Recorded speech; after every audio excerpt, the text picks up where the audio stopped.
It's going down right now with the Joseph Bar podcast. Make sure y'all watch the Joseph Bar podcast. Ringing off right now. I am the KID, the Kid Capri. You know what it is. Salute. Block party action. Me.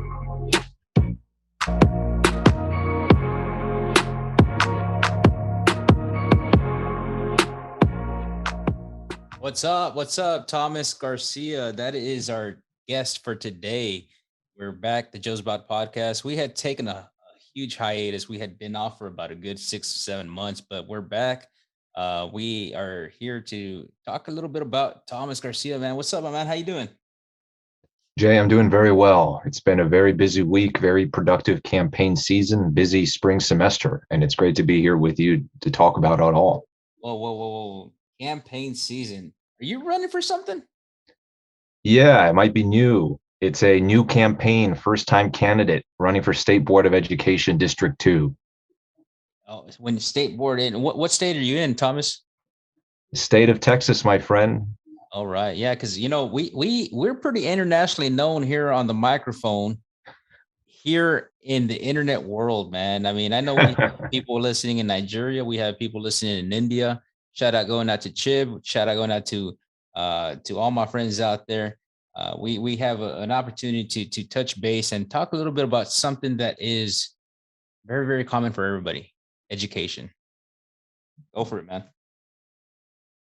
I love this topic because it's really what got me into connecting with people whose differences and similarities are stories I would have never learned about if it weren't for education. It's really what binds us together because we all get an education. The way we get it, though, is so different. And my own personal story in education, I think, it exemplifies that. I went to a private religious school, actually, from kindergarten to 6th grade. Not many people know this about me. I was in a totally different world for about 6-7 years. I slowly learned as I got older that this school wasn't like other schools, not just because it was religious, but also because it was unaccredited. The teachers there were not certified to be teachers. And if I would have stayed until 12th grade, I would have had to go get my GED even after graduating from the 12th grade. When I learned that, it took a while for my mom to convince me, hey, you love it here, but you got to go somewhere where you're going to get a different kind of education. And not just in the classroom, but meeting people from all these different walks of life. When I transitioned to public school here in Far Texas, LBJ Middle School, that was the first time I actually met students whose backgrounds looked nothing like mine. Students who were from all over town, not just a certain part of town. Students who believed in different kinds of religions, believed in different things. I can actually talk about different topics to them rather than the narrow set of topics I was so used to for 6 years. That was really what education was to me growing up, being able to talk to someone about things I had no clue about outside of the standard teacher to student relationship. And when I got to high school, that was just an even bigger culture shock to me when I went to PSJ North and I met students from different middle schools. Every elevation from K through 12 was like a whole new dimension, whole new world to me. Learning from different backgrounds, learning that I am not just alone in my struggles as well as a low income student, that just changed my life. Interesting, man. I mean, it sounds like you had a wealth of an opportunity to understand life at a very young age. I mean, because not everybody goes through that, what you just discussed about being into that type of school setting.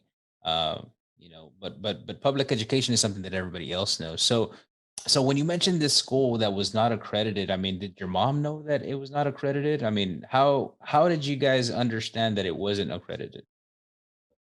My mom comes from a background where she wants to put me in a good school, and her definition of a good school back then was it's religious, it teaches you good morals, it must be good. It wasn't until she started attending some of the graduations where she saw the graduates get a rock instead of a high school diploma that she started to question things. This school was never forthcoming about what it meant to be accredited or what it meant to be a good school. And because of my family's background, we didn't have the resources or the information to really assess what is a good school, actually. What are the metrics of a good school? It took a couple of years for us to realize this school is not the place to go if you want a high quality education in terms of academic quality, in terms of meeting students from different backgrounds, in terms of getting educated in a critical setting, not just a setting where they're inserting information in your head. When my mother learned that, she slowly transitioned me away from this school model in which I was really just sitting in front of a desk facing a wall doing work throughout the day. The teachers were not accredited, were not capable of teaching lessons. So we were just for 8 hours a day facing a wall doing our workbooks. That was what academic education was to me until I transitioned to middle school at LBJ. And that is when I realized, wow, a teacher is someone who teaches in the front of the classroom, and you can go to them if you have questions. And beyond just the subject matter, they believe in you. They want to help you succeed in and out of the classroom. That was totally new to me by the time I got to LBJ. Interesting, interesting. So, this religious school, it was in the same area of vicinity of where you were living at in Texas. Yes, I'm from Far, Texas, and all these three schools, this religious school, LBJ Middle School, PSJ North, all in the city of Far. I was born and raised here with my in a single mother household. It was just she and me growing up, and together we were able to talk openly, even when I was as young as 12 years old, about what that meant. So her sitting down and telling me and admitting to me, hey, this school isn't that great for you. Actually, there's better opportunities for you if you go to a big public school. She talked to me like I was an adult and saying, look, here is what you're getting now. Here's what you can get if you were to go to this different school. And it's going to be a struggle because you're going from a school with about 100 students to a school with about 2,000 students. Yeah. And I remember the first day walking into LBJ and seeing the rush of students when the bell rang going into their classrooms. That alone was so educational to me beyond what I was learning in the classrooms. There's more people out there. There's people from all across the Far San Juan Alamo area where I live that is coming to this school not only to get an education, but also to become friends with one another in order to learn from one another's backgrounds, to actually talk and listen and learn from each other. That, it seems so intuitive, was brand new to me at age 12. It sounds like your mom was very very aware of how present she needed to be into your life. Being a single mother, I want to take this opportunity right now to just talk to our listeners. And if you're a single parent, it's very important for you to understand that you're not alone, and you're not the person, you're not the last person that has gone through that same struggle. It might be a struggle at first, however, being present in the moment of your children will reap its benefits. As I'm listening to you speak, it sounds like you have definitely, and your mother has definitely reaped these benefits of seeing you grow into a man, seeing you be productive, seeing you reach for this uh, position in which you're in, campaigning and trying to be something, trying to do good for your community.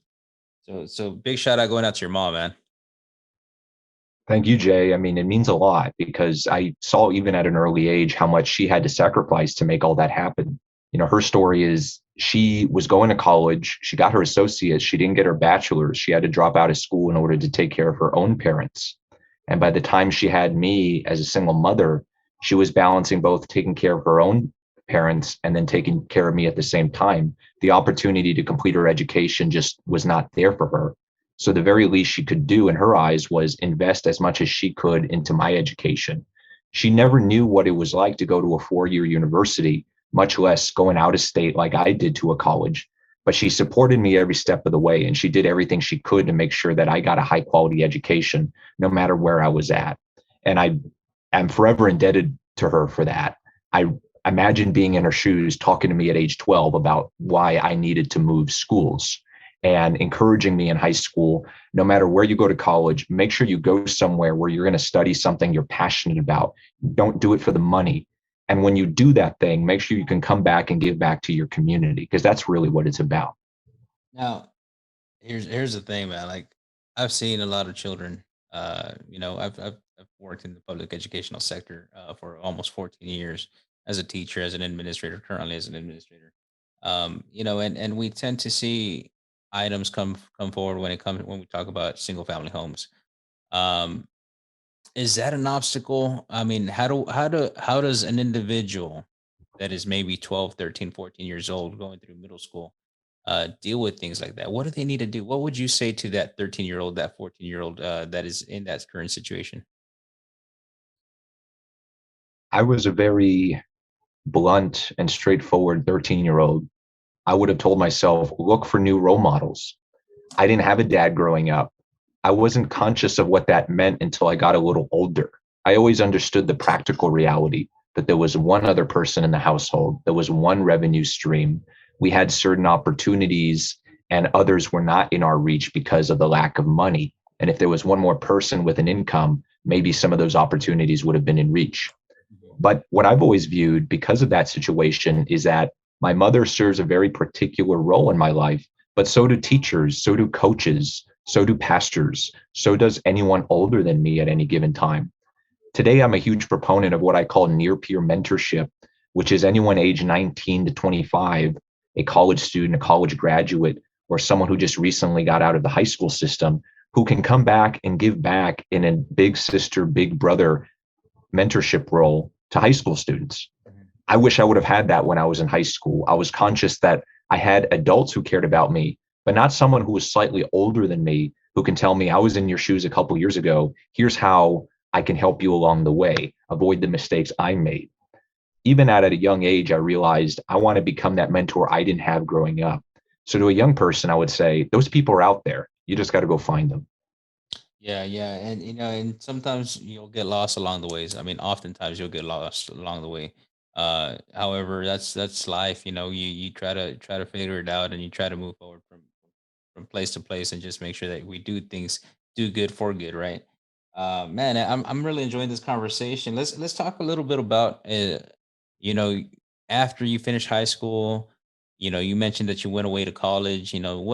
What was your experience there, and where did you go? Because if I remember correctly, you went to an Ivy League college. Am I correct? Yes, I had the fortune of getting into Princeton University, and it wasn't easy. From freshman year of high school, I learned on my own if I were to get into an Ivy League school like Princeton, I would get in essentially for free on a full ride financial aid package, not on a scholarship, because my mom and I just made so little money. Mhm. And so that set the tone for the rest of my high school career. My mom worked hard to where I never had to get a job. I could focus 100% on my education. So I got involved in the community, into leadership positions.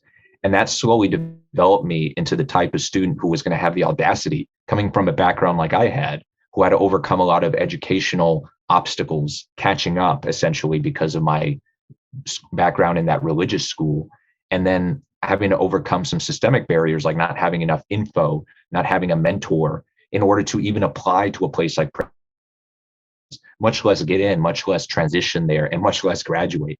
When I got there, the biggest struggle in my view was the culture shock. It's visual privilege that you see everywhere you look. The school has a disproportionate amount of students from families from the top 1%. And when you look everywhere, you notice that this is a place unlike any other. You're getting students from all over the world. So that was just a whole other dimension and level to me, coming from that small parochial private school just about 6, 7 years earlier. Every couple of years, I was exposing myself to a new dimension of diversity and new types of students. Princeton was just on a whole other universe when I was meeting students from all over the world. And they were telling me what it's like to grow up in Afghanistan, in Australia, and Europe, all these countries I never even heard of. Right. That alone opened my eyes to the fact that education can be a powerful tool, not just in the classroom, but what you learn from someone sitting next to them in the dining hall, what you learn in between lectures, listening to your friends sit next to you and talk about what it was like to grow up in a country you've never been to, or share a perspective on something they're very passionate about that otherwise you wouldn't have learned about until they shared that with you. Yeah, that's I always like to say that that's the beauty in life. Once you start understanding a cultural awareness, you start understanding that there's more to life than just where you are. And oftentimes the gate to all of that is just a simple book that can get you to read and get you to create that visual imagination into your mind. But needless to say, man, you carry a lot of information with respect to why you love education. But talk to me a little bit more about why is it important? Why is education like number one? Like I think I heard it, but I just wanted to just summarize it in my own in your own view. Growing up, I watched my mom work so hard as a retail worker, and she always associated what she was doing with her lack of educational opportunity. Yeah. She always used to tell me, get your education, go far, and then come back and give back to your community. I always associated her labor struggles with getting a good education growing up. So to me, education was always the key out of poverty. How exactly I got that education and where I got it, those were the subjective elements. But what was objectively true always was I was going to go to college, I was going to get a bachelor's degree at least, and I was going to do something with that in order to uplift my community.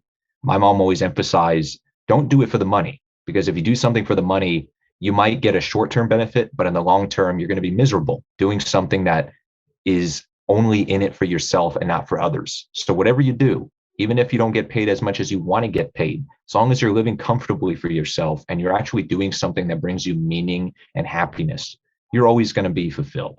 I took that to heart growing up. That's why I decided to become an English major. And that's ultimately why I decided to go into education, first becoming a high school teacher out of college, and then taking my high school curriculum on college access and turning it into a nonprofit organization. So neither becoming a teacher nor being a founder of a nonprofit is exactly lucrative, but I do it because I know it makes a big impact in young people's lives. And to me, as long as I'm uplifting young people, then I am living a meaningful and happy life. Amen, brother. I appreciate all that insight, man. Now, again, you get elected, man. You have an opportunity to impact regions. You have an opportunity to impact a lot of children, a lot of individuals in high school. You know, to say, hey, you know what? I can reach out to Thomas Garcia. Thomas Garcia will be my voice up there, and they can take me into account. You know, when they make their suggestions for curriculum, when their suggestions for finance, etc. Yeah, man. So Thomas, hey, it's been a pleasure. The Joe's Bot podcast, we're back. You know, Thomas Garcia. I appreciate the time that you spent here with us. It's been a great ride, and here we are once again. Anything you'd like to say? Yes. Well, first, Jay, thanks so much for having me on. I'm a Democrat running for the State Board of Education, District 2, covers Hidalgo County, Cameron County, all the way up the Gulf Coast, past Nueces County, all the way to Matagorda County. Early voting starts February 14th to the 25th, and then election day is March 1st. Get out the vote, and thank you so much for giving me the time. Yeah, no, not a problem, man. I appreciate you for being here on our podcast. And once again, like, share, subscribe. Let everybody know, Joe's Bot Podcast is where it's at. Let's go.